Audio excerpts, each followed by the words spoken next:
MFL Total Access. My name is William Power. This is Terry Babalis. This is the first show of our podcast for this year.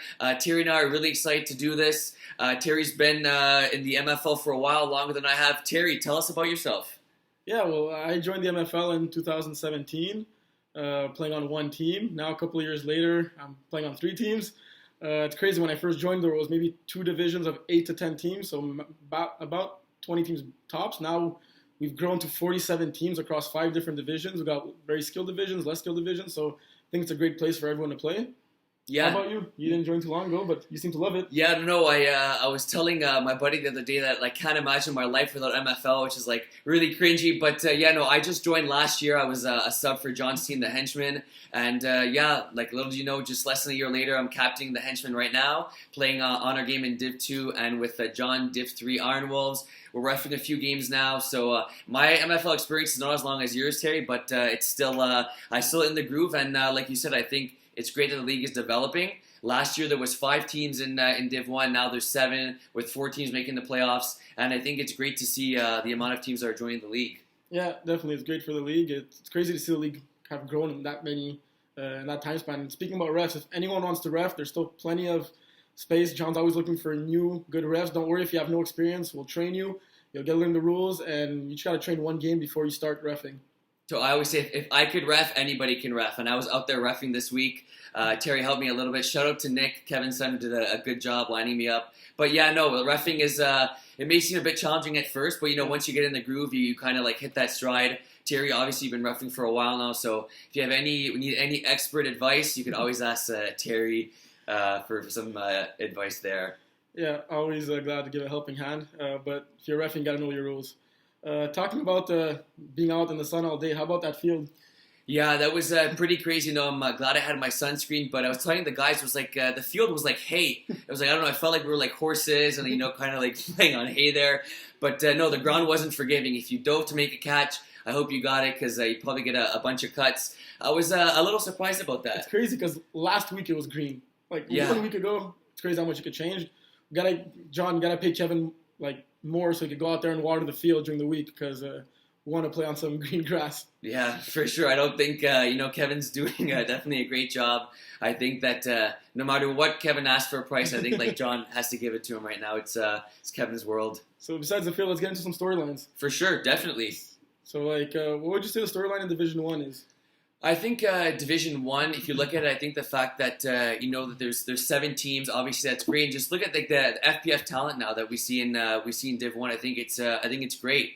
Not only are we seeing new teams in a full new team already squad, with Joey Taylor throwing, the Awood brothers at quarterback, the Pilon brothers with the Ninja Turtles. They've been playing for a few years now in the MFL. But think about all the guys that in D1, Terry, that we've seen so long playing FPF, and we've been FPF for 5 or 6 years, and we're seeing all these guys joining the D1 teams. I think it makes for great competition. I think D1, if you look at it, it's more competitive than it's been in a while, and there's a ton of FPF stars. There was definitely a worry in recent seasons that we would not have any top end talent. And even last fall, there was an example where there were not enough D1 teams, and we had to combine D1 and D2, and that created sort of problems because, many players playing a lot of D1 and D2 teams. So it's definitely a great thing to see top-end talent come into D1. And just Outlaws are the defending champs, and I don't think they're clear-cut favorites this year with Moretti Crime Family and Ninja Turtles coming into D1, right? Those are 2 new teams that were not there. And on paper, they got some of the top players in the league, right? Yeah. So it's definitely good for the division. I think teams should strive to go into D1. Obviously, it's hard if you're on a team that has a quarterback who's also playing D1, but I think the top D2 teams, their goal should be to go in D1. Like Centurions, for example. They're our spring 2020 D2 champs. Yeah. They made the move up. They had a harder week 1 matchup against the Outlaws, but they held it together against Henchmen. We'll talk about that a bit more in detail, but they're 1-1 so far, and they look like a clear D1 team that has a good chance of making the playoffs. Totally, not I think you said it perfectly, Terry. I think that when you think of D1, you think of it's all these stars and players that they're high FPF talent, but I think it's a great example. If you look at the Centurions, they've always been a solid squad. They were the champs of last year, and I guess we were a little bit worried when we put them to D1 to see how they would do, but not only have they had a tough first week 1 game against you guys, but we're still able to put up a few touchdowns in that game. But look at that squad. They have a talented team. QB's obviously a great team, plays for one of the teams in Montreal, a tackle team. And I think, like you said, Terry, you should always be striving to play better divisions. And I think that, MFL MFL is always going to have great talent, but I think that like the longer you play in this league, the more you're going to get a hold of it, and the more you're going to see that your team is experienced, and you have a chance to make the playoffs and surprise a few people. Yeah, definitely. So if we move to D2 now, 10 teams in D2, 7 make the playoffs. What's your storyline there? Well, D2, I think that like if you look at D2, you got to look at the quarterbacks, right? Quarterback, most important position in football, probably most important position in sports. Steve quarterbacking in that division, Max QBing in that division. Then you got Dom LaFleur with Pittsburgh, even though he wasn't there this past weekend. You got Mike Roy, who's a top D1 quarterback, also has his red zone team in D2. So yeah, definitely. If you have a top end D1 quarterback with an average roster in D2, I think that's far superior to having like a stud supporting cast and weapons across the board in D2, but a below average quarterback, right? Like we're looking at the 10 rosters in D2, and 4 of the favorites have to be those 4 teams that we mentioned, like totally. Pittsburgh actually, Haters, Outlaws, and Red Zone with their 4 quarterbacks. I think that they're going to be a hard team to play against, whether you have a stronger team on paper minus the quarterback or not. So like. I think in D2 the storyline is definitely like a top D1 quarterback, and understandably so. Like when you don't want to play one division, right? And we can't limit great quarterback to just one division. Everyone wants to play on. So many players in the MFL are playing on 2 teams. Some like us are even playing on 3 teams. So it's understandable, and that's why if you look at those rosters across the board, they're a little bit weaker than the average roster, but it's still kind of exaggerated, right? No, for sure. I definitely agree with that, Thierry. I think that like. I would totally agree with what you're saying. As long as my quarterback is my quote-unquote best player on my team in D2, then I think like you're happy. I think that the good quarterbacks in D1, which are the 4 in D2 now, all those quarterbacks, no matter who they have on the roster, as long as they've either played with them before or the roster has like experience in flag football, MFL, I think like they could win games. There's no, like for example, the 4 quarterbacks we just named, Steve, then we have Max, then we have Dom, Mike Roy. 4. I can see them winning any game against any team really in D2 just because they're experienced. Not only are they experienced, we see they're ballers, right? Like they've played for a long time, but they already showed that they're all winners. Right, exactly. So they're not like guys that have played and have failed. They all have Division 1 championships besides Mike Roy, who has a D2 championship going undefeated. Right. And he brought his team, pretty much a free agent D1 team, Revolution, to the finals and lost to Outlaws. So they're all ballers. They've all had great success in D1. They've all won Quarterback of the Year MVP awards. And they're all playing in D2. And then when you look at other teams, like I don't know much about Long Chiefs, but they seem like an average D2 team. And then you have the OG Panthers, you have KOLB, you have Dynasty. Those are pretty your average D2 teams, right? Look across the board, they have an average D2 quarterback, average D2 players, some studs on there to balance it out. But those are like kind of like your real D2 teams in a sense, and they got to fight against these teams that are almost as good as them, but they have that edge at quarterback that you never know where that team could go when you have that strong quarterback, right? Totally. I think like you're 100% right. And I think that like not only are there like the 4 better quarterbacks there, and like the other quarterbacks wouldn't say weaker, maybe not as great, but if they have connection with their roster, the connection with their snapper, and they've been playing football for years, that's the key. We talk about like chemistry really in all sports, but flag football especially. If you have chemistry with your guys, you could really ball out in really any division if you think about it. Yeah, I mean, why I'm laughing a little bit is because like it's an unwanted event also. Like look at your boy Dave on Honor Game right now. What he's trying to stack his roster. Dave, we can agree, he's not in the same discussion of those D1 quarterbacks, but he's a strong D2 quarterback, right? Yeah. I think that's fair. And he's stacking his roster. He already had Marvin, one of the best players in the MFL. Now he got you on that roster. And the rest of his roster's not like, they're above average players also. Yeah. But he sees the Max Rosenfeld, the Steve Harper, so is playing in Division 2, and he wants to win that Division 2 crown also. So for him to compete against them, like, he's trying to stack his roster. Like, it's like Haters now trying to get JC on their roster.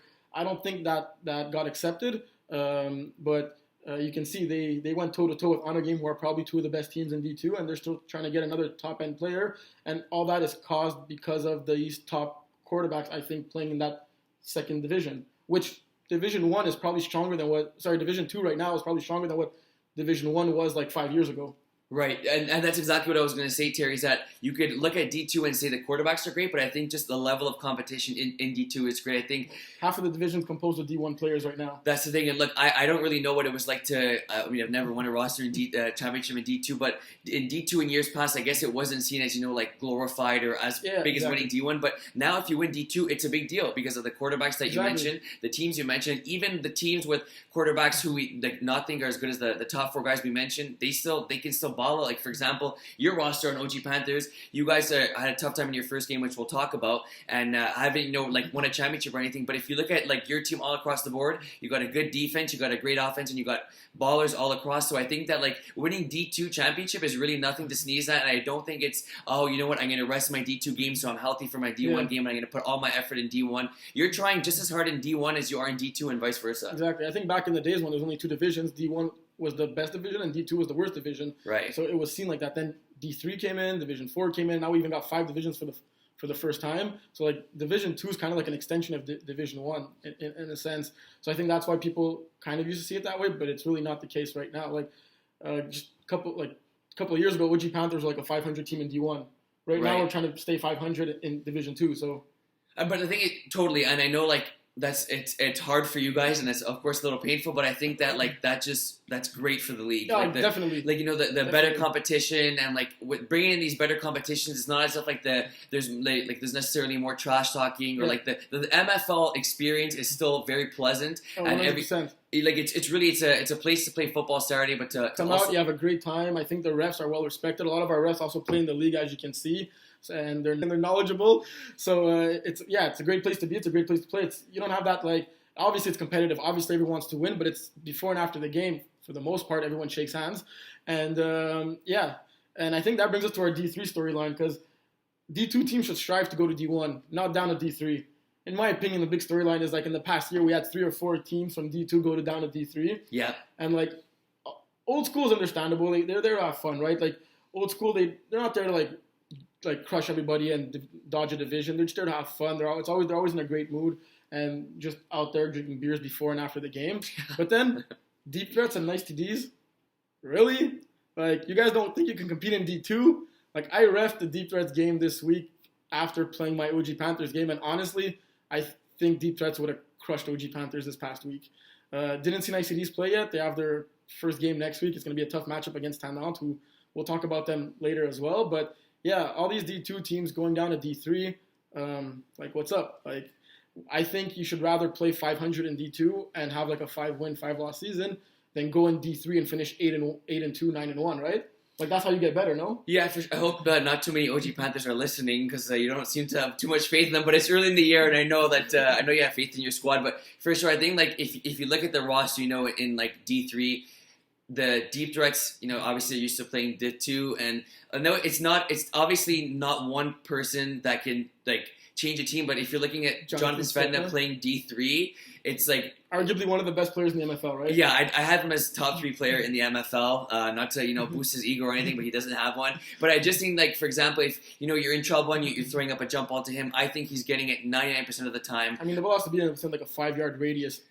Yeah, I would argue 10-yard radius there with his long arms to going to catch it. So I understand what you're saying. And then if you look at nice TDs, the rule is, we'll see how strict John's going to be about that because John's a nice guy. But the rule is that nice TDs are playing in Div 3 without Chris Hope and Andrew Gant playing on defense. I don't know if that's actually a rule, though, or that's what Chris and Andrew said. Yeah, that's a very good point because there's a difference. But we'll have to see. Look, Terry, situation like this. It's 32-26.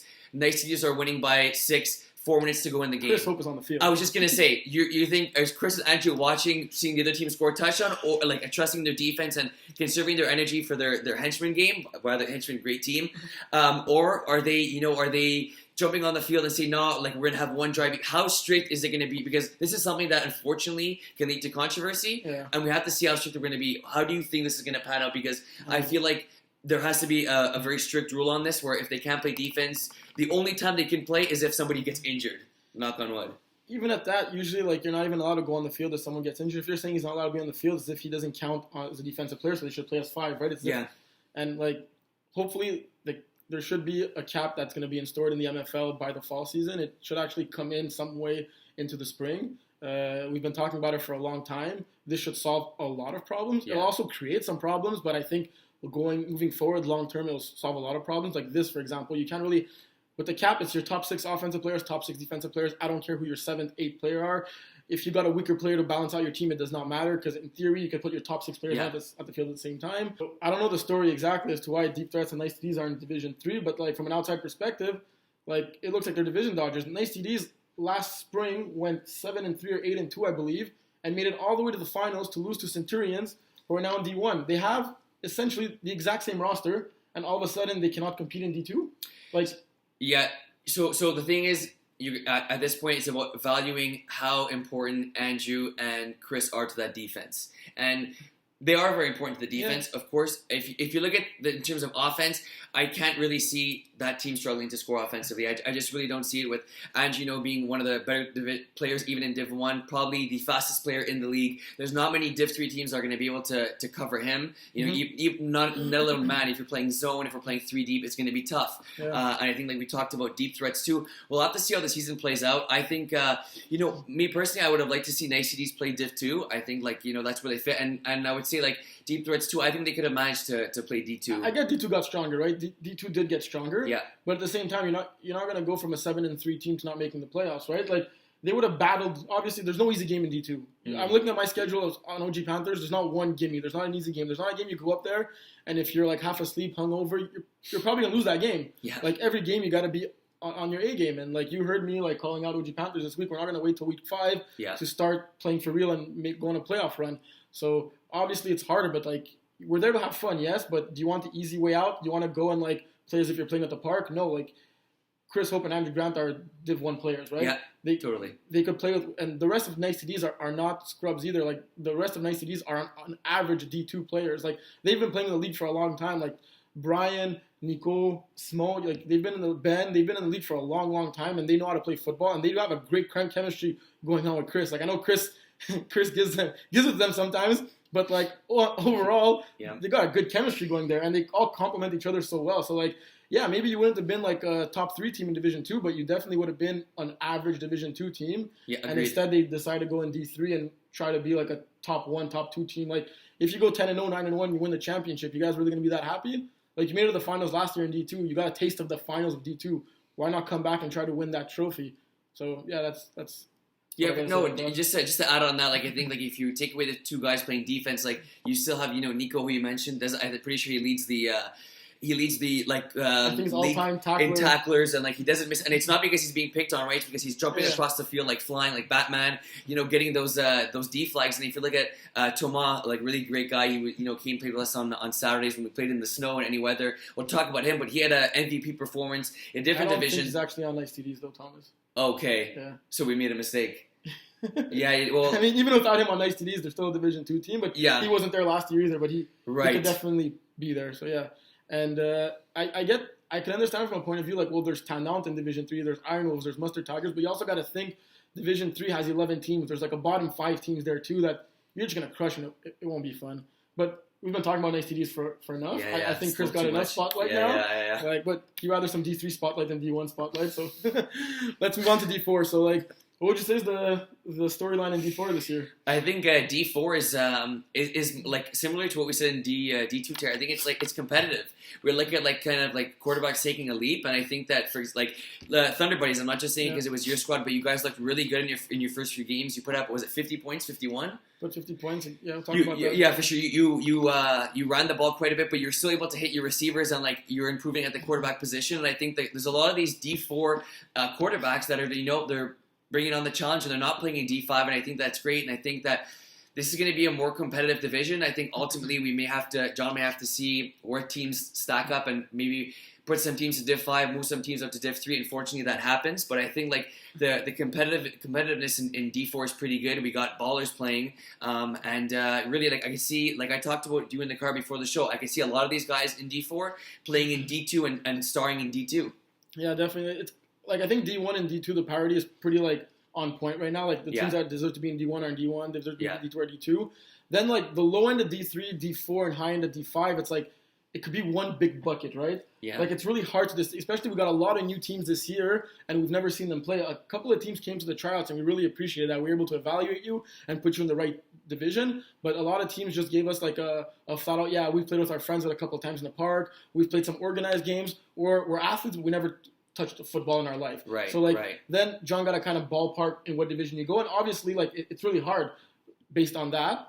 So, like, yeah, I agree that D4 is getting better. One thing that I find cool is that, like, for example, my team Thunderbirds that started out as a free agent team, that now we're a pretty, like, good group of friends that we've been playing together for the past 3 years. Mm-hmm. When we first started, it was when D3 first got created. So our first season, prior to that, there was just 2 divisions. Yeah. We were at D3. Then D4 got created. So, like, D3 became kind of D4, and Mm-hmm. D3 was a new division. Now with the creation of D5, well, D4 did not become D5. Right. We're not part of the worst division in the MFL anymore. Mm-hmm. Well, I wouldn't say worst. I'd say maybe least talented. Yeah. And like, when you look at the all-time stats in D4, it's brand new from this season. All my records now are in D5. So for all the new D5 teams, like, good luck trying to break those rushing records. Might be easier breaking the passing records. That shouldn't be too hard. But yeah, so, like, one thing that I found encouraging is that, like, you see D4, which was a really developmental, like, division at the beginning. Now, like, you're seeing these teams that have been, like, for example, Thunder Buddies, Airborne, Les Beautés. Those are 3 teams that were in that first Division 3 from the beginning, and now they're not in the least talented division anymore. They're in D4, and they're getting better every season. Like, Airborne with Guillaume, like, he got better every season, and he's becoming a better passer. He wasn't there this weekend in his first game against us. He played really well. Like, I actually honestly thought we were going to lose that game. Mm-hmm. Simon at Les Beautés, they started off as a sub-500 team, and now they fresh off of finals, D4 finals. So I find that really encouraging, and it's cool to see. And, like, all these teams in D5, well, in a couple of seasons, you guys will be in D4 too. It just takes, like, 1 or 2 seasons to get to know the rules, adjust to the field size. I think anyone that went to the park throw the ball at people and know about football never imagined that flag football is played 6-on-6 on that tiny field. They probably picture like a full football field, right? So that's pretty cool for Division 4. We're going to recap some games and get into it more details. But anything to add on that? I think I was going to say, like, D4, you mentioned, like, teams, like, starting off in the beginning and then teams moving up. Like, for example, you were, like, in a different division and now you're in D4, so you're not in, like, I don't want to say maybe the least competitive division. You're not in D5. For the team you played this weekend, Serial Killers. Yeah. So the thing is, they didn't seem like a very organized team. They didn't know the rules necessarily, but you can tell, like, those guys are athletes. Yeah. You can tell, like, those guys are going to be strong by the end of the year. That's what I mean. So, for example, like, I mean, them, like, right now, if you play, like, you guys again next week, I would probably still take you guys, but I could see, like, these guys. A toss-up in week 10. That's what I mean. Like, not only that, I can see these guys competing for a champion. The quarterback play is pretty good. They have, guys like, it wasn't like they weren't making mistakes. They weren't, like, necessarily doing things a D4 team does. In other words, dropping the ball, stuff like that. There were a few blown coverages. When you guys run fairly good patterns and, like, you had a good scheme against them and you were able to put up a bunch of points. But, like, athletic wise, like, there's 6 guys or 7 guys that they brought this week. Like, they were good. Just unfortunately, they just didn't know the rules. And we'll talk about that later. There's, like, no laterals. I'll save my thoughts for what I think about Serial Killers later on. For sure. No, but I was telling them because I was roughing that game and I was telling them that, look, like, you guys had a little bit of a slow start. It's their first time playing flag. Organized. I asked them, like, you guys played flag football? No, we just throw the ball around in the park from time to time. They never played, like, organized. So, like, props to them. That's what I'm saying. And exactly. They had never played tackle. And I said, like, you guys are going to be a solid team come week 10 or even come next year, maybe. Coming week 1 against the division champs, like, it's tough. It's hard on them for the schedule. I know John, I don't know if he does it purposely and stuff, but, like, keep your heads up. And I think I'll save the rest of my thoughts for when we recap that game. For sure. No, just to say that, like, the competitiveness is getting better. I think in a few, maybe not necessarily weeks, but in a few seasons from now, I can see a lot of teams shifting into upper divisions. Yeah. So let's move on to D5. I got a good storyline for this one. Yeah, you take it. So it's greatness against Hall of Famer. What I mean by that is everyone knows Kevin Cousset, the mouth. Behind his Outlaws jersey, it writes greatness, and he's playing against Ralph Levy, who's a MFL Hall of Famer. He was in the league a very, very long time. He had his Revolution team. Great stats. And when I first joined MFL and D1, I remember I think he was back-to-back player of the weeks in week 1 and week 2. And I never seen him because we weren't playing at the same time or anything. I remember the first week he put up 7 touchdowns and they won a crazy score. And I'm like, wow.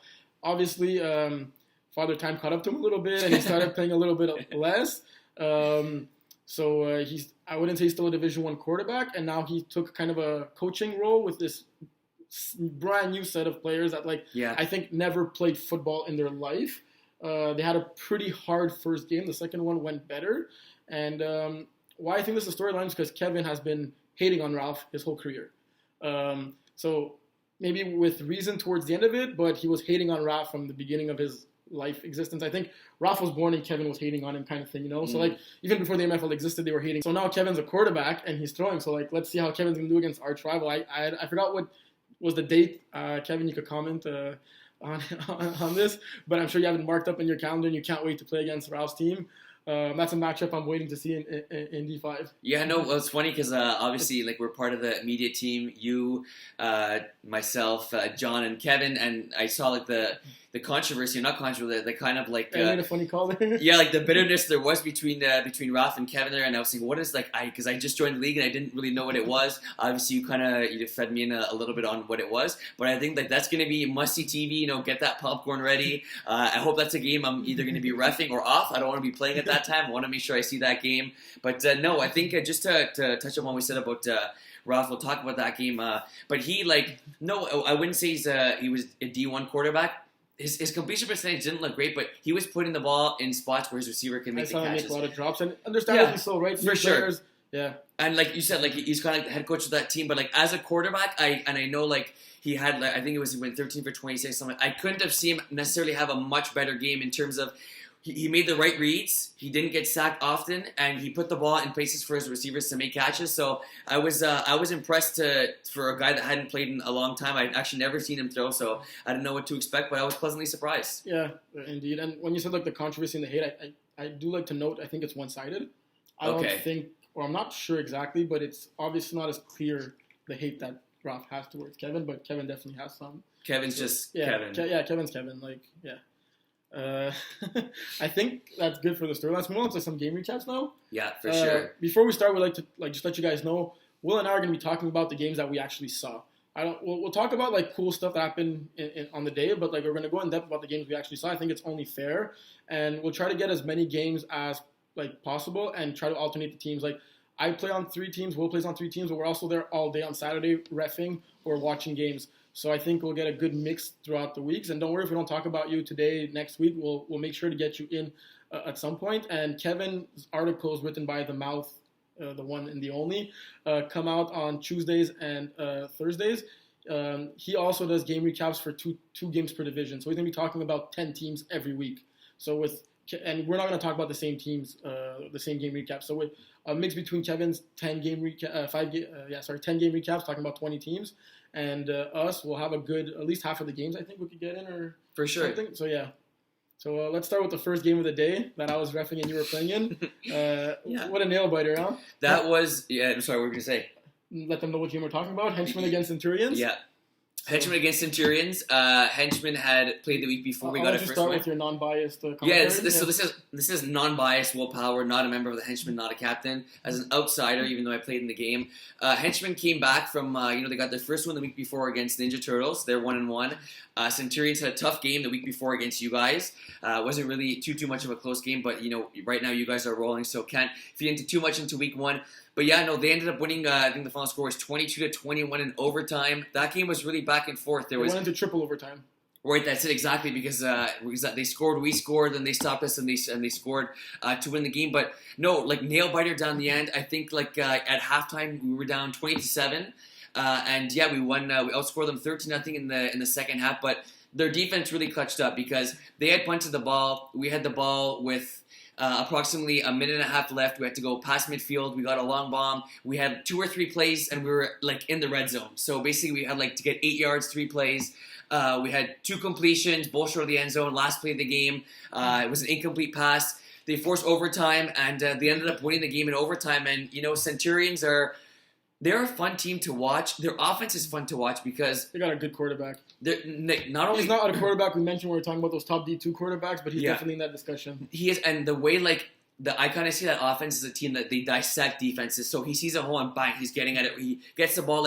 There's no really way you can sack a quarterback like him. I think we ended up getting 2 sacks. We got 3 surprisingly. actually. 3. Yeah, Jack got 1 and Andrew got 2. Okay, right, exactly. But and he is a hard quarterback to sack. Because not only is he shifty, but he's getting the ball and he's throwing it instantly, and it's a gun because like it's zoom. Like as defenders, you can hear that ball just whizzing by you, and he throws a tight spiral, and it's not a ball that's easy to intercept. It really isn't an easy pass to intercept, and you can tell he's got connection with this team, and this is the very similar roster that won the championship, maybe the exact same that won the I championship. think they added a player or 2 in depth, but like they don't got a weak player on that team. No, and that's the thing. On the defensive side of the ball, they have ballers, and I think what really will carry them for the rest of their season, I think it's going to be their offense. I think that they have 3 touchdowns in their first 2 games. Obviously, those aren't great numbers, but I can just see that offense rolling, and they seem to keep it simple. Yeah. But we were trying to adjust, and we did a fairly good job of adjusting in the second half. But we gave up 3 TDs in the first half, and it wasn't too little, too late. But as an offense, they saw like the spot that we were, I guess, our weak zones, or like they flooded areas, and they saw like where the holes were, and the quarterback did a great job of kind of, like I said, dissecting that. And they're a smart football team. One thing, like you said, they do great is that they take what the defense gives them. Yeah. Like you didn't see them taking many unnecessary deep shots. They took a couple when it was there, but when you think about a good snapper and a good center, you think about like big body guys that could box you out, but they got a smaller one that's super quick and fast. Like against Outlaws the week before, he caught I think 12 balls for 100 yards. Yeah. His slant right, slant left, he does it so quick, it's basically unguardable. Yeah. And if that first guy misses the tackle, he takes it all the way to the slide line and goes up for like. He did it a few times for like a first down. Like he caught the ball 1 yard slant and took it for like 10 yards. So like they do that really, really great. And like just the simple things, like they don't seem like they're forcing the ball. They seem like they have great chemistry together. And like I'm really excited to see them play in D1 this year. And I'm glad that they took the jump, and like they deserve to, and they have their place in D1, right? Yeah, I think like totally it takes guts. And just to add what you said, like I think like the way that they set the plays up, their quarterback is smart, and they got a smart play caller, because you were saying they were going short, and they went short most of the game, but their second touchdown, they caught us creeping up, and boom, they hit I believe it was a deep corner route. It was a beautiful pass just over our defender's heads, right in the wide receiver's lap, and like that's the thing, when you get a defense to jump up and to start creeping, that's when you take your deep shots, and they just knew when to take them. And speaking about this game specifically, it's funny because last week you guys played right before us, and then a couple of you and your teammates, not to name names, stuck around and watched us kind of dismantle Centurions.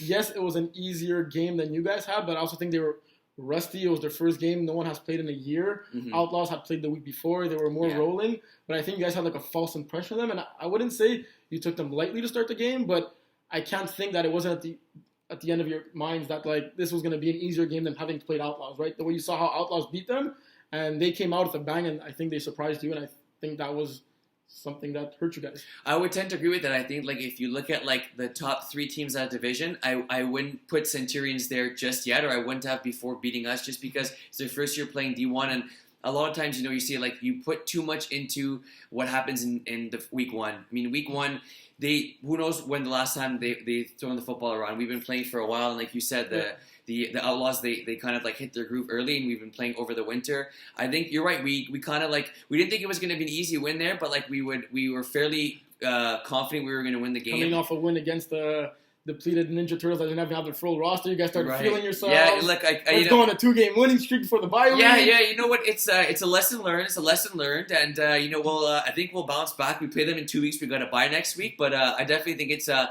lesson learned, and just goes to show you in D1 there's no team that deserves to be slept on, and it's really any given Sunday, but here it's every given Saturday. Yeah, and before moving on to the next game, I just got 2 last thoughts.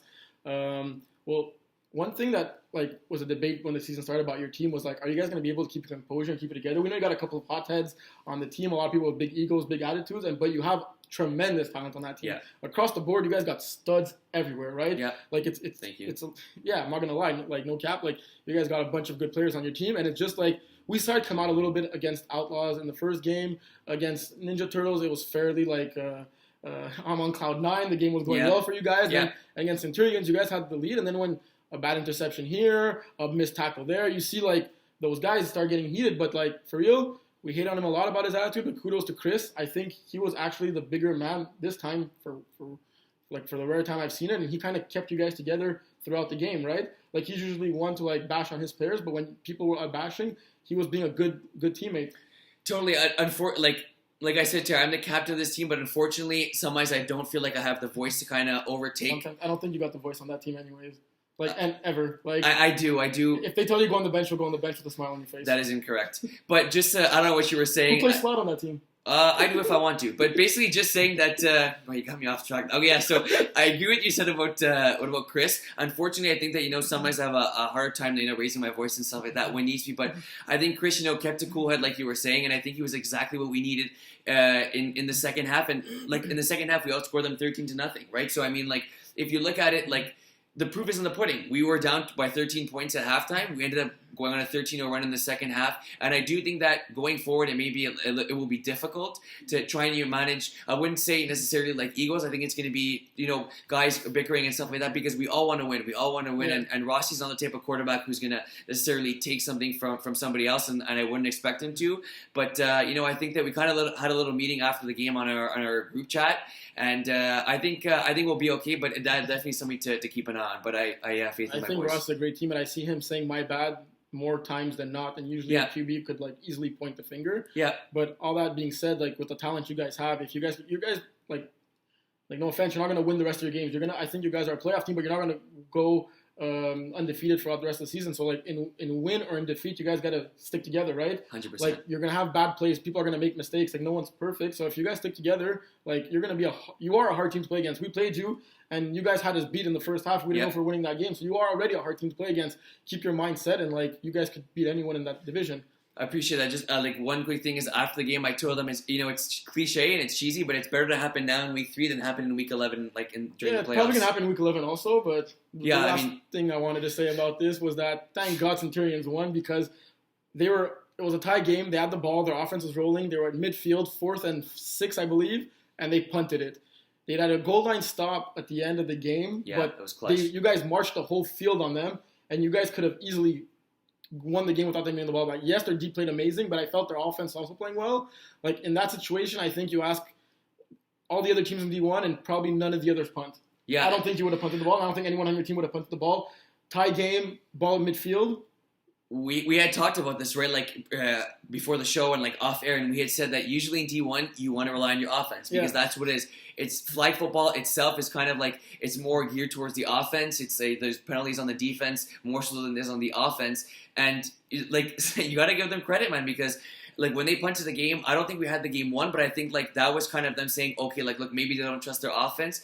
The way I look at it for them is they trusted their defense and. Right, like rightfully so, and they were able to clutch up. You happy when they punted? I was very, I was happy with it. It was 4th and 6. I was hoping they punted, and we came back. And I had a feeling we were to come down and score. We didn't. Like I said, their defense really bent but didn't break. And I think that's something refreshing to see in a division where Div 1, where you see offenses take over. They counted on their defense, and their defense stepped it up when it counted. Yeah, it was good to see overtime. Yeah, that's the first overtime game I've ever been in, and. My first loss there, but hope we're playing the Centurions in 2 weeks, so maybe that one will go to overtime. I love the MFL overtime rules. Yeah, no, they're sick. Should be like that in the NFL. Yeah, totally agree. John's got it right. Yeah. That's the one thing. Well, that's the main thing he's got right. So, and hiring us on the show. Yeah, that by far. Yeah. So let's move along to a D3 game that we want to recap. Iron Wolves and Mustard Tigers. Once again, you were playing this game. I was refing it. I'll start. I say the Mustard Tigers look pretty rusty. I don't know how much they practiced or threw the ball in like recent weeks, but Brian's definitely a better quarterback than how he played like last week. Yeah.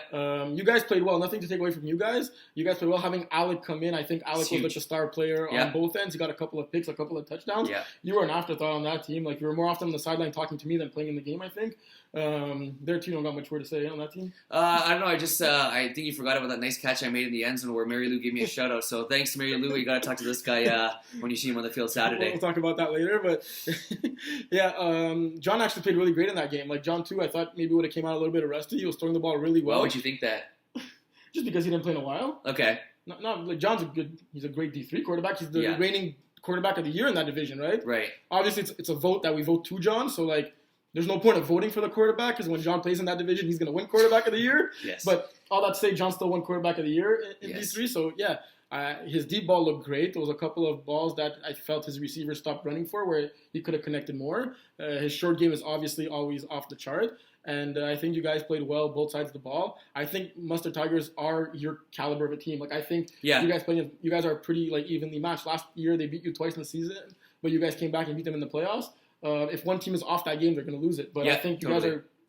guys are much closer in talent than what the score revealed this past Saturday. Oh no, for sure. No, I like the score. Like totally, I think we ended up winning that game by 3 possessions. I think by halftime, we didn't feel we had it. By the early of the second half, we ended up pulling away. I think, like you said, Brian kind of got down on himself. He's a good quarterback. I think like you really can't.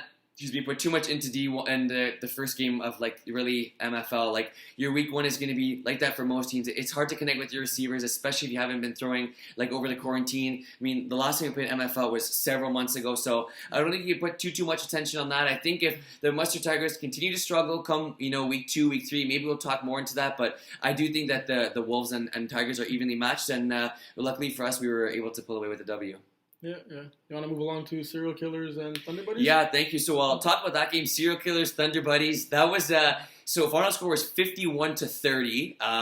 That was that was not a typo. It was pretty crazy to see 81 combined points in D4. That was a fun game. That was a really fun game to ref. I think that I'll start with Serial Killers. Just when the teams coming in, they had a good game. Like I said, just kind of get the negative out of the way. The only thing was that they seemed a little unprepared. They kind of had an unorthodox way of playing offense. They didn't huddle. I didn't know that was a thing in football. I know there was hurry-up offense, but I thought you at least had to huddle. But for a team that didn't huddle and scored 30 points, that was pretty impressive. They didn't have a playbook either on their own. A wristband either. No, it wasn't. It was more like, okay, you go deep and you get a touchdown and I'll throw you the ball. But no, I mean, like I said, Terry, they have athletes on their teams. And their quarterback, I think he could throw a good ball. Right, he had a fairly good game. I only see him getting better. They have a few studs on that team. You threw a few ducks in that game that got intercepted by no, but they were good interceptions. In other words, like they weren't going right in the defender. It was a 50-50 ball, and their defenders were able to intercept that ball. And I think that talent-wise, they're going to be okay. We'll see what happens later on in the season, but. They were creeping back in that game. There was you guys had the lead, and then they ended up getting a pick 6, and it was like, okay, I didn't think the game was in doubt for you guys, and then they got that, and they had momentum, and like they're young guys. They seem to be like old young adults type age, and like I don't know, like if they're at Vanier or like they seem like guys that do that type of thing that are in like college type, like they're hyped, and like when their momentum's on their side, you can see them rolling. Yeah. And I think I was a little bit concerned for you guys when that happened, but. You did an amazing job running there. You had 8 rushes for 105 yards. You had a spectacular run, as much as it hurts me to say it. Why does it hurt you to say it? I don't like pumping up your ego because your ego's already can start to hear. But no. But it was you guys managed a great game, and yeah, defensively, I think Rosalie got 6 sacks in that game. Huge game by Rosalie. It was a game full of standout players. Yeah, I just want to start by saying I got nothing but respect for those guys. Like. You guys came out against us.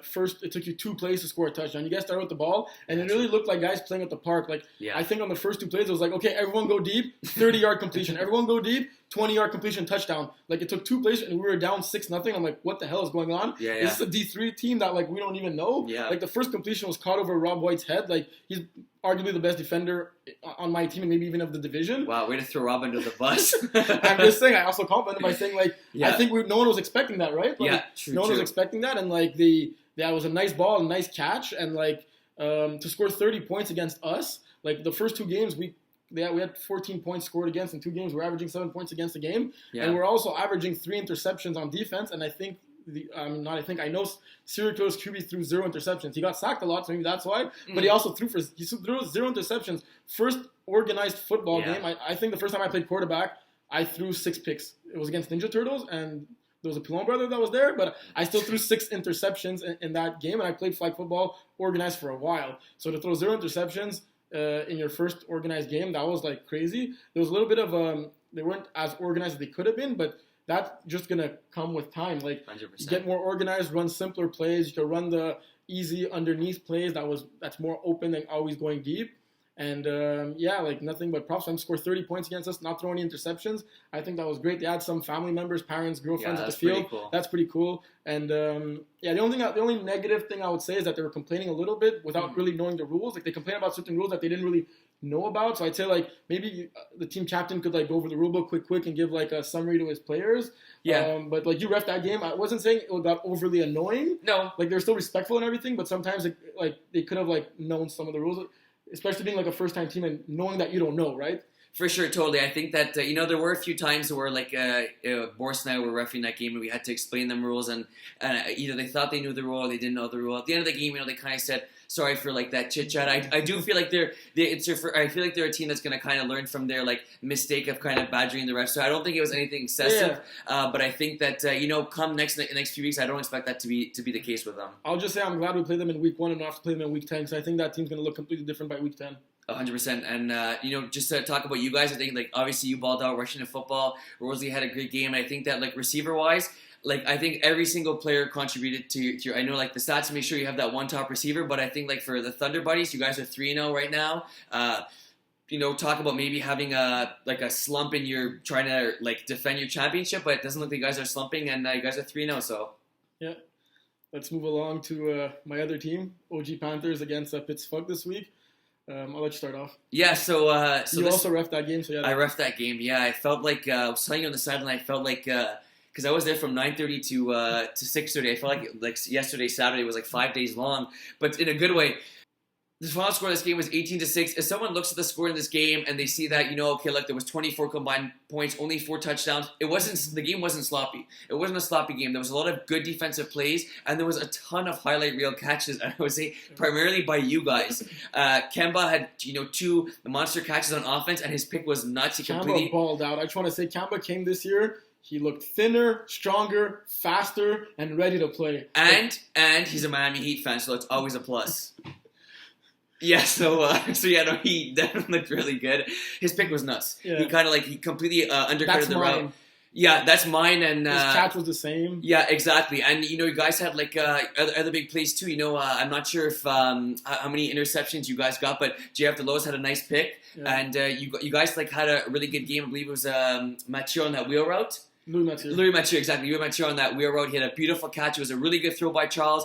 Kept both feet in bounds. Talking about all these highlights, we think we'd won the game, right? That's what I'm saying. I can't think of that many highlights from Pittsburgh. They played a simple game. Boris, shout out to you, man. First game at quarterback in the MFL. When we saw Dom wasn't there, we thought we had this game more so than when we saw that if Dom had been there. And you kept it cool. You did simple things. You made a couple mistakes here, but nothing too outrageous to make your team lose the game. And you took what we gave you. Those drags with Bress worked pretty well against us, and you kept marching the field. So good job. Yeah, totally. I agree. Definitely didn't look like a guy who doesn't usually play quarterback. And I think that it was. I felt a little disappointed for you guys because I can on paper you guys really have a talented roster, and obviously this is week 1, and I don't really want to buy too much into it. I felt bad because the score was 18-6, but I feel like you guys put in a better effort than to score only 6 points. And I do think, if you guys end up playing these guys with Dom later in the season, they would probably be my pick to pick. I would pick them if I'm being completely honest. But I can see you guys hitting your stride later on in the season. Potentially squeezing in a game with a few upsets. Because like I said, Terry, you look at that roster and we didn't even mention Dagger, and and he didn't necessarily have a highlight reel play, but his hands are gold. He made a couple of clutch catches on 3rd and long. Yes, exactly, and he's a guy that's going to be moving the chains. He knows how to get open. Yeah, he's a smart player. He plays on henchman in Division 1, and I think that the key in that game, I'm going to say, is that the defense for Petit Fuck just didn't break. They bet. You guys moved the ball down the field. You guys did a very good job moving the goal line twice. I think that's a little bit of a frustrating part where you're moving the ball down the field and you don't score because you're not rewarded. Where you're getting 10 yards, 8 yards, 7 yards, and I guess you're rewarded for pitting the other team back deep, whether you throw a pick but you want to be rewarded with points, especially in D2. 18 points is not usually going to win you a game, even in D2. So, I mean, your defense played a heck of a game. Like we said, Boris did a great job managing the game and also had a couple nice passes there. But I think that the one thing that you guys can take out of this game as a positive note is you guys move the ball down the field. You guys have stars, and it's been a long time since you guys played together as a team, and I think it's going to be about red zone now. You guys had to execute in the red zone. I think the higher divisions, Div 1, Div 2, once you get in the red zone, you need those 1 or 2 key plays that are going to punch it in because that's what wins and loses games. The converts, the converts. Yeah. So let's stop talking about my team now and move on to the next team. It was another D3 matchup. It was Deep Threats against ADED. I think it stands for All Day Every Day. Yeah. Love cool the team name. Yeah. They were a huge roster. I think there were 12 players on that roster. So everyone plays one way. They a little bit like serial killers. They seemed a little unorganized, but they all seem like athletes across the board. They got blown out, but they all seem new to flag football. Some of them, I'm sure, played football or flag in other leagues. Yeah. But they got to get adjusted to that small field, and everyone has to know their role. Like, I think you guys can get much better going forward. I think for the first, half, 4 out of the 5 receivers were running deep routes. Like, if you guys want, reach out to me, reach out to Will. We can help you with, some simple plays. Because, flag football is not about going deep. I even think that the best teams, don't even go deep that often. It's a tool you have, but it's not something you need to use. I was reffing that game, and the first 5 yards there was space all game. They could have taken that easy hook route or just slant, but they were always going deep, and all their players were running deep routes, so it caused a lot of interceptions. Yeah. And I think you guys could definitely get better. You guys should run simple plays. You guys have a huge roster, so cardio will not be a problem on that team. They got some athletes, so on defense. Even for defense, reach out. We'll give you some simple zone plays to run. I think they were playing a lot of man often, and they were even calling it line. Okay, I got this guy, so the other team knows you're playing man. But there's very simple concepts in flag football where you could play a simple zone. And it was a hard day for you guys, but you played against 2 of the strongest Division 3 teams. Then you played Tainan first, then you played deep threats. So the schedule wasn't easy on you guys, but just get together. You guys have talent. Your QB could throw a good ball. You made a QB change during the game. I don't know if you threw a ball, but he was running really, really well. I can see you guys being a good D3 team if you just get your stuff together and start running simple patterns, playing a good zone on D. So keep your heads up. It's a long season. You're a new team in the MFL. I rarely see a new team come in and win their week 1 matchup. And especially you guys didn't have it easy playing against these 2 hard teams. And going to Div 3, right? They're not Div 5. Exactly, yeah. They could have joined Div 5. They could have joined Div 4. So kudos on you guys to join a division where teams are dropping from Div 2, right? Correct. And also, not only that, teams are dropping left and right. I think that you can make a case that Deep Threats and Tainan are the 2 best teams in Div 3. And you can make a case, right? But I think it could be the finals preview. Right, totally. I think Tainan, we'll get into a little bit of their play later on. They seem to be hitting on all cylinders, just exactly like they did in last year. I think there may be a change. Maybe they end up going to D2. But basically, just to reiterate what Terry said, is the fact that John did 0 favors for you guys. You guys ended up playing arguably the 2 best teams in the division and experienced teams. So I think that I didn't catch too much of that game, Terry, but what I could sense that the guys from All Day Every Days, they seem to they're athletic and they seem to have a sense of football. So they're not a team that's coming in off the street that, okay, let's try this football thing out. You can tell they're guys that are playing. It's all about getting organized and having a playbook and having a set of plays. And like Terry said, don't be afraid to reach out to us. We don't pretend to be experts, but we've been playing for a long time, and we do know what works and what tends not to work. But keep your heads up, and it's a long season, guys. It's 1 game. You still got 9 to go. And just to say, it doesn't mean that I got no football knowledge. I've heard them talking about what they were discussing, and it made sense. It's great football insight and knowledge, but it's not necessarily what works on 6-on-6 flag football on that small field, right? Yeah. It's an adjustment for everyone. We didn't recap this game because none of us watched it, but the Moretti crime family, which has top end players from another league, they came in and they had a hard time, and you could think that they were favorites in that game. They could have been favorites in that game. Joey Taylor is a great quarterback, and I just think the fact that he played on a narrow field, 6-on-6 over here, outdoors, it's new to him. I picked them to win the game. I think all 4 of us got that one wrong. We all picked Moretti to win that game. Joey Taylor is he's a flag football legend. He knows how to dissect defenses, and we just in other leagues we've seen him not struggle. And I think that when he came to MFL, and we just kind of expected that for him. But I think it does make a difference, and it really is a learning curve. And I never really noticed until my first 3 games of playing MFL that it does make a considerable difference, the length of the field. I didn't think it would be too much, but when you got to keep your feet in bounds, and when you're running that out route, you can't really continue running. It makes a difference. Yeah. So moving along, I didn't get to see this game, but you I think you reffed the last game of the day, which was Los Politos against Ralph Levy's team that does not have a name yet. Yeah, that's correct. So try to get a name by next week. You're 0-2, but at least if you get a name in, it's a step in the right direction. Yeah, you're actually 1-1 because you won that game. But my bad. Yeah, no, that's okay. That's where you got me. But so basically, this was a good game. Final score was 28-27, and like I said, Raf threw footballs that were very completable, threw passes for the receivers to catch, and I guess you can see with maybe Russ from week 1. This game was back and forth. This game felt like it was really long in the sense that Ralph's team seemed to have the momentum the whole game, and then near the end of the game, it was Los Politos. I hope I'm saying that correctly. Yeah. But they just made little chickens. Oh, that's what it is. I think Polito is that is like Spanish? Polo is a chicken, Polito like. Okay. Yeah. I hope they get jerseys. They don't have jerseys, right? No, they didn't. This must be dope if they get some nice like yellow with like a chicken or like. Yeah, see, I didn't pass Spanish when I was at Dawson, so I wouldn't know that. Well, actually, I did, but I didn't get a great mark. But yeah, no, they would. A quick thing about the jerseys: just make sure for your next game that you have shorts, no pockets. I had to lend my shorts to someone, but no, that was yeah, that's my pleasure. You know, as I used to be in that situation when I first started flag. I want to give a shout out to a player that ended losing this game. Your French is better than mine. I think it was Samuel Gernet. 7 catches. I think it's Gernet.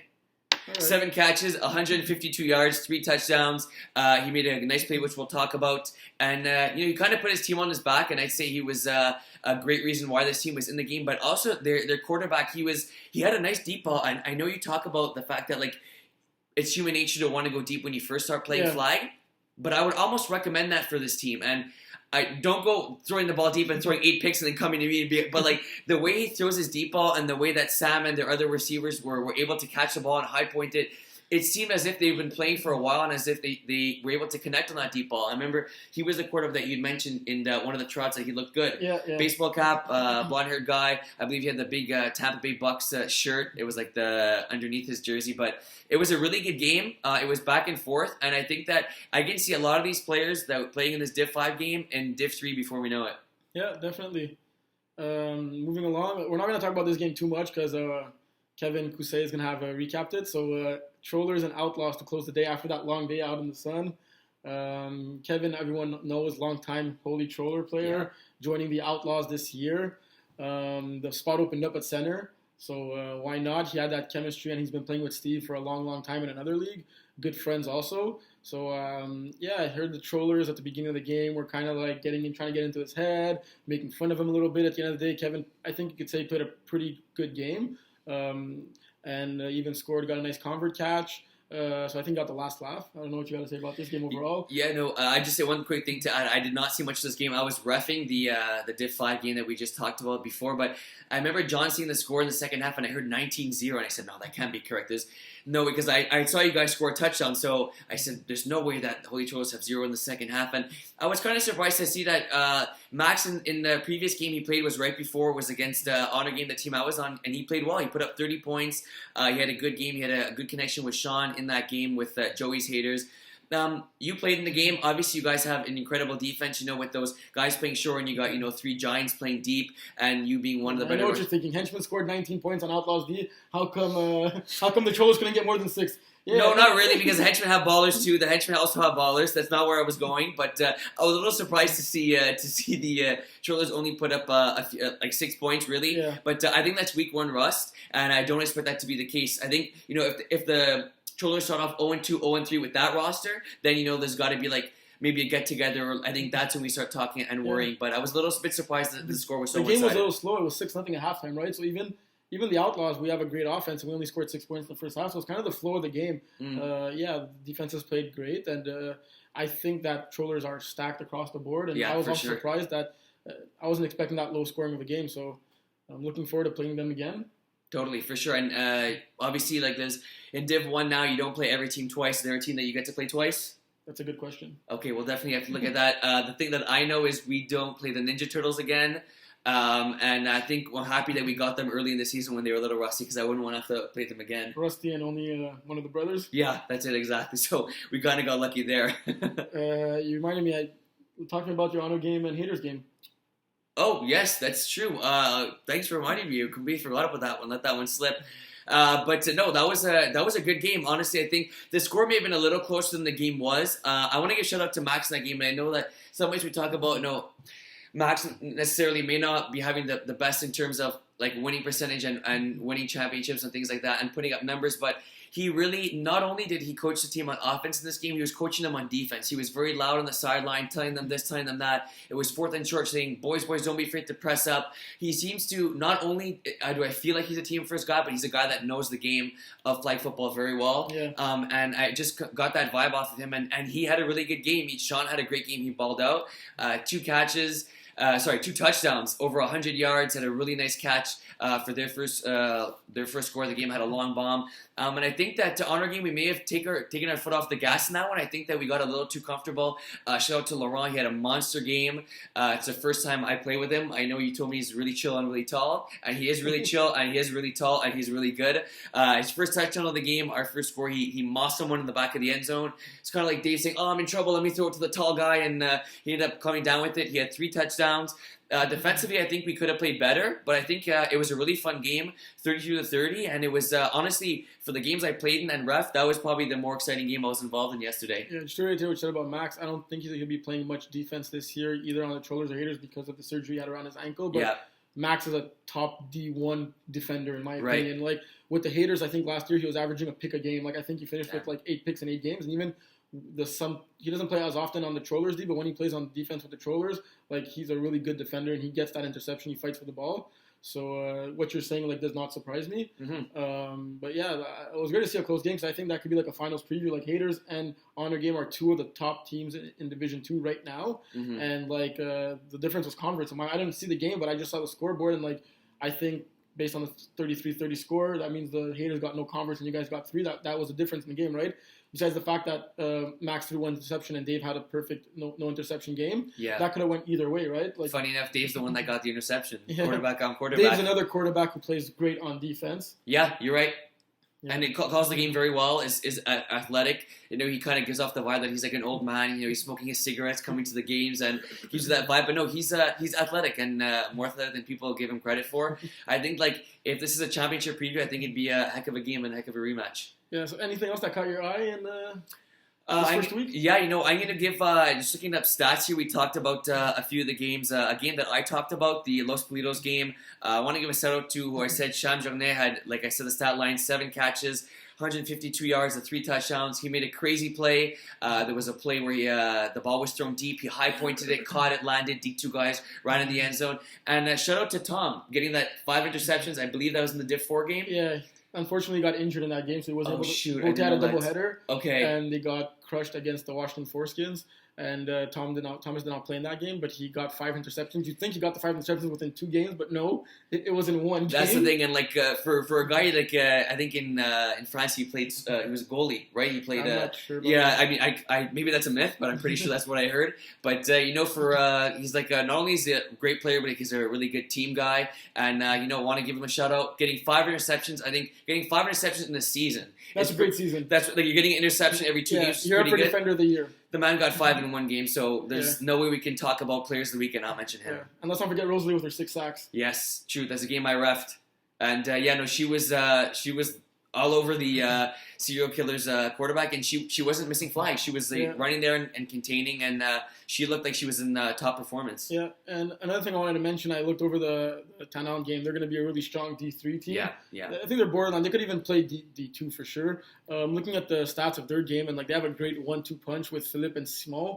I think no one else got more than a catch in that game, but Philippe and Simon had Philippe's the kind of the deep guy, 8 catches, 100 yards, and a touchdown. And then Simon's the underneath guy with 6 grabs for 30 yards and 4 touchdowns. So 2/3 of his catches were going for touchdowns. You could see those stats for just 30 yards. And the other guy got the 100 yards. So who needs the other 3 players when you got those 2 guys? That's right? That's exactly what I was gonna say. If I know as a quarterback you want to try and spread the ball to all your receivers, but I've always been the type of guy that says it's okay to have 1 or 2 main players that you want to go to. If you have the connection to them, why not? If it ain't broke, don't fix it, and they ended up winning the game. I think that works in the lower divisions, but when you're in the higher divisions, you got to spread your ball around. It's maybe harder to guard the top 2 players when they're really studs in D3, 4, or 5. But if you're going in D1 and D2 and you got 2 studs and you're only throwing the ball to them, I think you could get shut down. Yeah, I totally agree. I think as the divisions get higher, it's kind of you get good defenses, you get smarter play callers, you got better defenders. I wonder if the other guys are paying a little less on that team. Yeah. Hopefully they get their touches super soon. But I know all the guys on the Tanout who played against them last year in D3 with Iron Wolves. They can all play in. I'm not worried about the other guys on the team. They're ballers. The other thing, I didn't watch this game, but I was getting some glimpses of it because I was reffing across from it, and I was seeing Average Joe was playing against Old School. Yes. And my man Jason threw some nice deep balls, man. He did. I think he was throwing some to Colin, the guy that was wearing a Miami Dolphins jersey. Hey, first of all, before you continue. Yeah, so I just want to give myself a little bit of credit. I saw him wearing the Dolphins jersey before the game, and I had my Dolphins glasses. I said, "Hey, you're a Dolphins fan?" He said, "Yeah."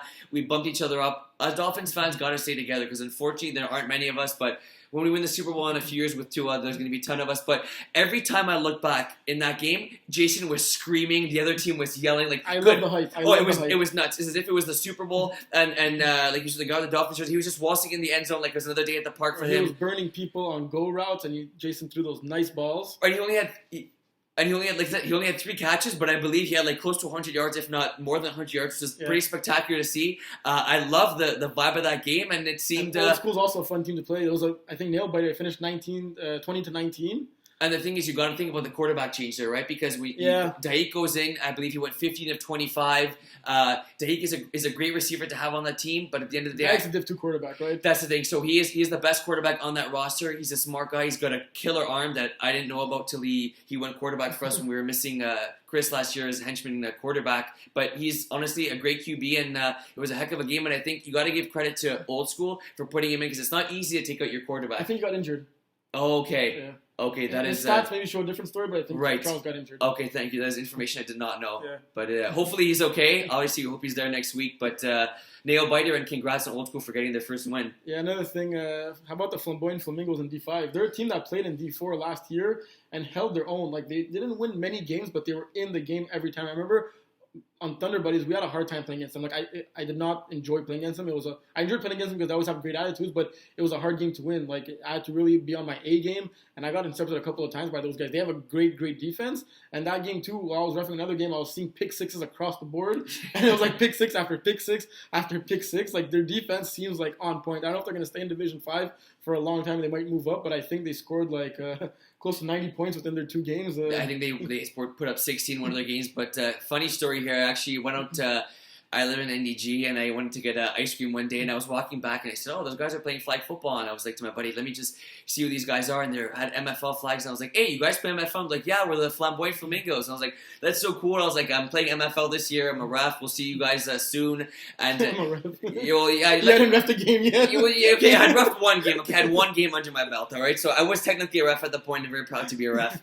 But they not only were they the great players, but they were super chill dudes, and they were practicing, and it was really cool to see at Loyola Field. And one of the guys, I don't know his name, he had a Giants hat. He came up to me. He was really cool. We were just talking. And he was saying that, unfortunately, he didn't have a great season last year. But like you said, they were in every game. Quarterback looked really good. Obviously, now we got a debate is, are they going to be staying in that division or will they go a division higher? I think that these guys seem to have been playing football together for a while. Just from watching them play and seeing them practice at Loyola. Yeah, Div 5 is mainly for like really beginners that don't know the game, haven't played in the game, or Kevin Cousset that wants to win a championship and like go all the way to Division 5. But it's mainly for people that don't play, and it's like really newbies that haven't played. So I think they could hold their own in Division 4, no doubt. Like totally, I second that. I think it's basically official. I got our stamp of approval going to D4. It's and not I think official. they we'll like see. the competitive nature too. I don't think they'd be opposed to going to D4. No. Also, we'll see what John does about that. I don't know if you want to talk about any other games. We can move along to the play. Yeah, I know the plays. Like the plays. I think we'll move on to that. My standards are a little high, so like every week we're gonna talk about a great player, like a crazy catch that caught our attention or whatnot. But like you got a couple of them, so you go first. Yeah, so one of them was, I keep saying this guy's name, Sam Journet. I hope I got it right. Tell me at the field. You get it right once, you got it wrong 3 times. That is correct. Third time's a charm. Psych. But so he made a really nice catch. He high pointed the ball, landed, D2 defenders, went to the end zone. That was late in the game. And not only was it a nice play, but it was a clutch play, and I expect him to make several of those. That was one play. Another play was I was refereeing your game, and you had a pretty nice run. You had I believe it was like a 30-yard run where you deked like 4 or 5 players. It was kind of like when you're playing Madden, you have Lamar Jackson, you went whoop, whoop, whoop, and you made a couple guys miss, and you kind of like, I was refereeing, I see them touch it, you just looked back at me, gave me that we're going for one type of thing, like that cool look. But look, it was a great run. You deked a few guys, and those are the 2 plays that I had for this week. I appreciate it. On my end, it's actually your game, Iron Wolves, that I was reffing. John Evans, wow. Usually he runs it in for the touchdown, but this week he was throwing it.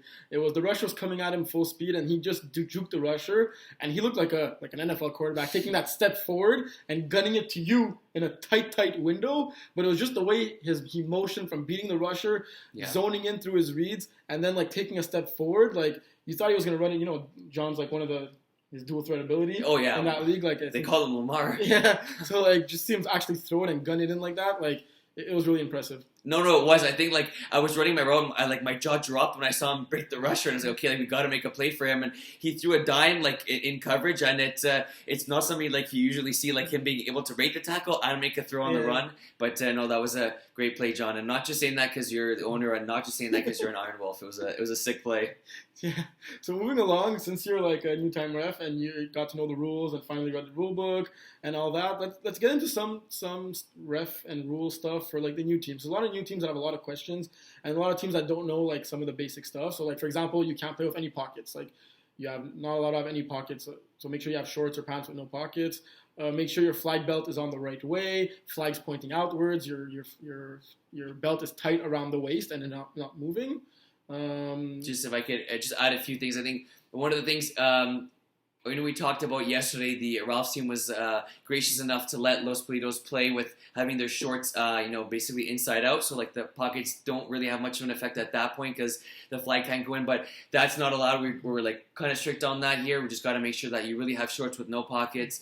Another thing you said about the belt is if you have a playbook, something that I learned recently, if you have a playbook or like a handkerchief because it's raining outside and that gets pulled, that's also considered a flag. So it basically becomes a forced flag and it becomes like you got tackled. So just keep all those things in mind. No laterals. I know that some when we went to the tournament in Indianapolis, there were laterals there. There's no laterals in MFL. So just something to keep an eye on. And when there's a completion, an interception, or really any type of run, all the players on offense have to stay stationary, or it's a pick. All the players on defense have to stay stationary. There's no blocking, so just make sure you don't get in anybody's way type thing. And we're refs, and the last thing we want to do is throw that orange in the air. Did you throw any this weekend? I did. I threw 4 flags. It was all in the same game.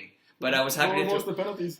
Interference from the rusher, and I probably could have called it 10 or 11 times. Reiterate some of the things you touched upon, like obviously when your player made an interception or on offense, you're running, like everyone's excited, they want to run with you, but you really have to stop running and stay motionless because if we see you running next to the ball carrier, we're blowing you dead. Yeah. And a couple of other things, like also for the refs, like some players are complaining, like they don't know when you get tackled close to the goal line, is it the football has to be in? It's not like you can't dive. First of all, there's no diving or no jumping. And even if you stumble and start falling, the ball is placed wherever you started to fall. So like let's say you stumbled and you fell forward to gain an extra 2 yards, it's really where you lost your balance.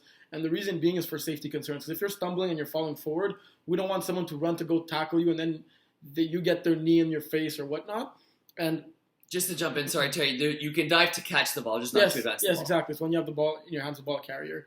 And what was I saying? That you can't dive to advance the ball, like we're saying, and it's where the belt is. It's not where exactly, the the furthest part of the belt. So basically, if you're close to the goal line and you have 1 foot in, 1 foot out, and the ball's not really in, if your belt is somewhat breaking the plane of the end zone, that's a touchdown. The ball basically, we don't care about the ball. Yeah, exactly. Same thing wherever you're spotted on a catch or an interception or whatever. Yeah, and 2 feet inbounds. If ever you guys have any questions, like it'll be a pleasure to either comment on the video, come see me at the field before, during, maybe not during the game, but like before or after a game. We want to feel important. Yeah. Also, I take time reading the rule book, so yeah, it's good to apply the right rules. And we call him the MFL nerd. So if you have like really specific questions, ask Terry. But if not, you can ask either one of us. Yeah. Or John. It's good. If you ask Will, he'll ask me, and then I'll give him the answer, and he'll give it to you. That type of thing. Yeah, we'd have to throw him under the bus. So, what else we got to talk about? I guess we'll preview some games the coming week. Yeah, let's preview. Well, do we consider this week 2 or week 4? I'm going with this was week 1 that just passed, and this is week 2 coming up. Week 2. It might not look like that on your schedules because there was like 2 weeks where we allowed some teams to play if they wanted to, but the official week, MFL kicked off officially this past weekend. To me, that's week 1. There's 10 weeks. So let's start with some interesting matchups in D1.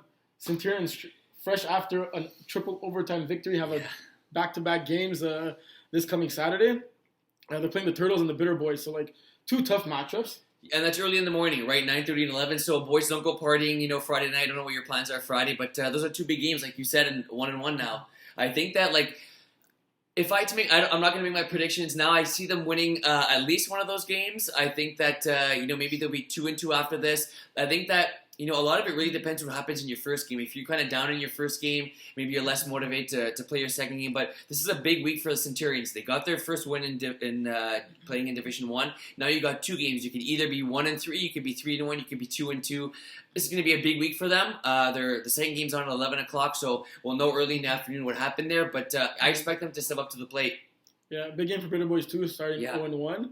And also, you said we're going to make our picks. I tried to touch upon something. Every week we'll be making our picks on the show, and they'll also be appearing in Kevin's Thursday article. So at the end of the article on Thursdays, you'll see Will's picks, my picks, John's, and also Kevin's. You can hate on us if we didn't pick your team. Come give us shit at the field. Let us know we were wrong, or let us know, thank us for motivating your team for winning, right? I believe I'm in first place. I didn't update it yet. We'll see. Yeah, we'll see. But I'm 99% sure I'm first place. Yeah, it wasn't a great week for me, but yes, but we'll not be making our picks this week just in case there's some movement with the schedule and some teams moving up divisions. Nothing's confirmed yet, and we don't know even if there will be any changes, but you'll see our picks in the article on Thursday. John is very indecisive, to say the least. So another interesting matchup, not to talk about my team again, but Outlaws against Moretti Crime Family. After losing to Ninja Turtles last week, I think this is a great matchup, and it could be a potential finals preview. I think a lot of matchups in D1 could be a potential finals preview, but there's only 7 teams. This is going to be a great game that I'm excited to play. I'm excited to rush Joey Taylor, a longtime friend of mine, and we'll see how that game goes, eh? For sure, definitely. I think that, it's weird to call it a trap game for you guys because they have the stacked roster. You guys, too, on paper, they have a really good team, but I think, coming off a loss 0-1, we may have expected a little more from already. I think, I expect that one to be a high-scoring game. I think, if I'm Vegas right now and I'm doing the over-under, I'm doing the over-under at, 80.5, and I maybe take the over. Yeah, I can see that game finishing 41-40. I know that sounds nuts. That's exciting. I see, I Steve... think got a better defense than that, though. Yeah, no, you do. I can see Steve throwing a few pick sixes, so... you don't actually believe that? No, I don't believe that, of course not. But no, Steve is playing well, obviously he's getting up there in age, but he's been playing, lights out the first 3 games, and I expect a bounce-back game from Joey Taylor. I think, if there's one game in Division 1 I could watch, because Henchmen aren't playing, we have a bye, I would say that's a game to watch. Yeah. And moving along to D2, there are 2 teams that we didn't get to see this past weekend. Lone Chef and Red Zone. Yep. We don't know much about either team. We just know that Mike Roy's playing with Red Zone. So eager to see them play and see how they stack up against the other D2 teams. I know Long Chef, Long Chiefs, we might call them, are playing Dynasty, and Red Zone are playing my team, OG Panthers.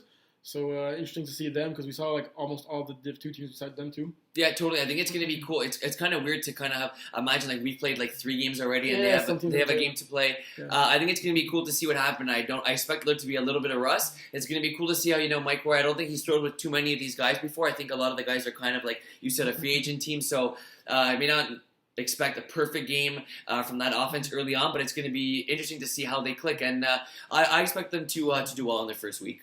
Yeah, and another team that we didn't see yet in a Div 3 game is going to be Nice TDs, and they're opening up the schedule against none other than Tanant. I can really see this going both ways, and I can see if Nice TDs lose the game, throwing it into our faces.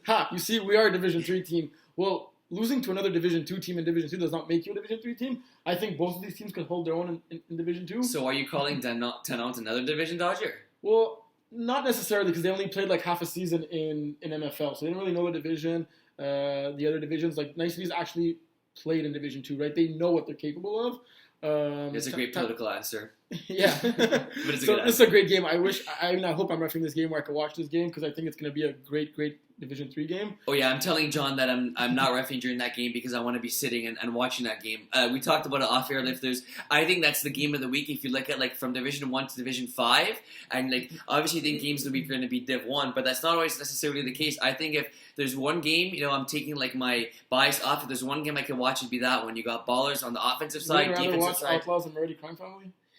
That's going to be a good game. I may want to see Moretti Crime Family when they kind of get into their groove there, and I think... so you don't think they'll get into their groove? I'm tired of watching Outlaws, if I'm being completely honest. That's the reason I didn't say them. Okay, I'm tired of the damn Outlaws. But yes, I think that I'm looking forward to the Nice TDs and the Tanant game. I think that's going to be a good game. I see that being another high-scoring game. If you look at offense, defense...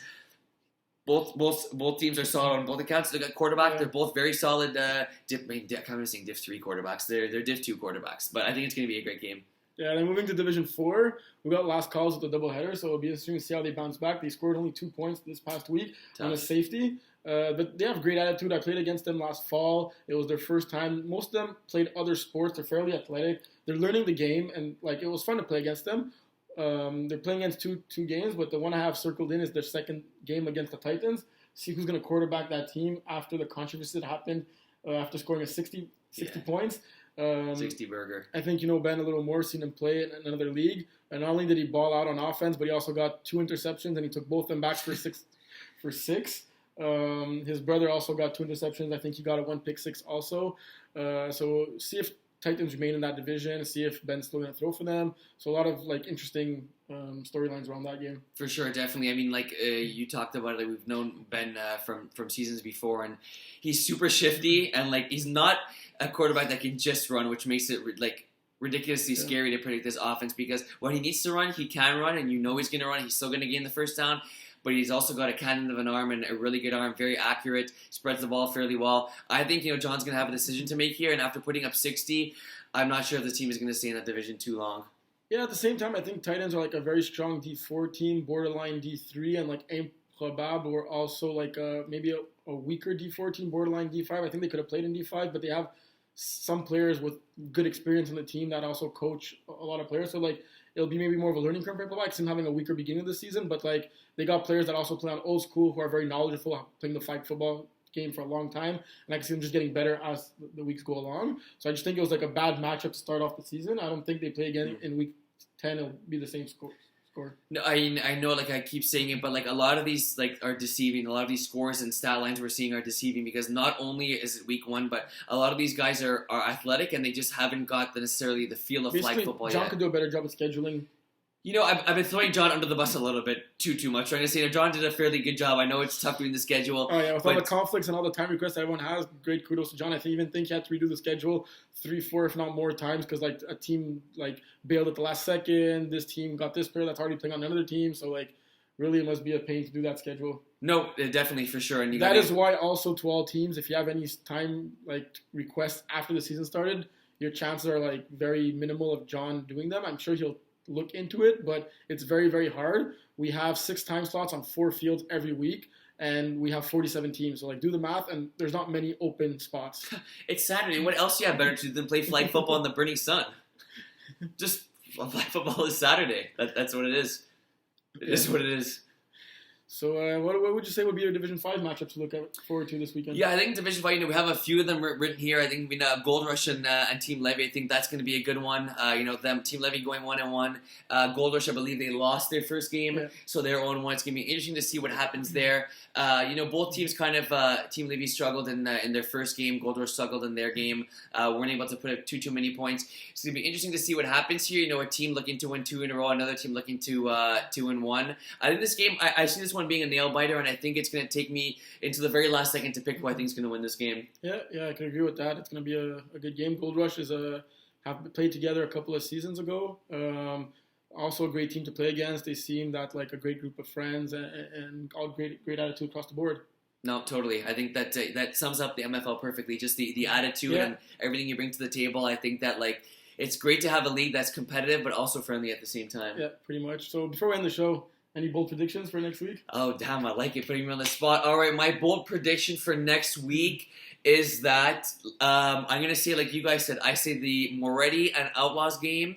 Both teams score at least 40 points. Both teams score at least 40 points. I think it's going to be a tight game. I see you guys rolling on offense. I see, them kind of being a little bit pissed losing their first game.